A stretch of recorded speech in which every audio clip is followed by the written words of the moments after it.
திருச்சி மாவட்டம் சமயபுரத்தில் உள்ள சீனிவாசன் மருத்துவக் கல்லூரி மருத்துவமனையில் அனைத்து மக்களின் பயன்பாட்டிற்காக அடுத்த கட்ட உயர்வாக முதன்முறையாக வெற்றிகரமாக சிறுநீரக மாற்று அறுவை சிகிச்சை தொடங்கப்பட்டுள்ளது.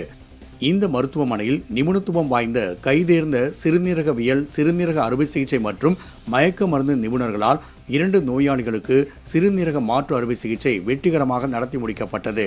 இதையடுத்து தனலட்சுமி சீனிவாசன் பல்கலைக்கழக வேந்தர் சீனிவாசன் மருத்துவர்களை பாராட்டி கௌரவித்தார். 2 உயிர் அல்லது ஒரு உயிர் அல்லது திருச்சி மாவட்டத்தில் வாழ்றது ஒரு உயிரெல்லாம் கிடையாது. உயிர் எல்லாம் எல்லாத்துக்கும் சமம் தான். யாருடையும் பாகுபாடு இருக்கக்கூடாதுங்கிறதுக்காண்டி அப்புறம் சொன்னதில் மன்னிப்பு கேட்டால் கூட அந்த பரிசை வாங்கினேன். நான் தவறாக சொல்லிவிட்டேன், கோச்சிக்காதீங்க வாங்கணும்னு சொன்ன தான் மந்திரிக்கிட்ட வாங்கும்போதே வந்துருந்தேன். அதனால் உங்களுக்கு நீங்கள் என்ன நினைக்கிறீங்கன்னா, நல்ல எண்ணத்தை நினச்சிங்க. உங்கள் மனசில் நல்ல எண்ணம், தூய்மையான எண்ணமாக இருக்கணும். மனசில் எந்த சூழ்நிலையும் கெட்ட புத்தி, கெட்ட எண்ணம், ஜாதி, மதம், அந்த பயம் இந்த பயங்கள்லாம் இருக்க விட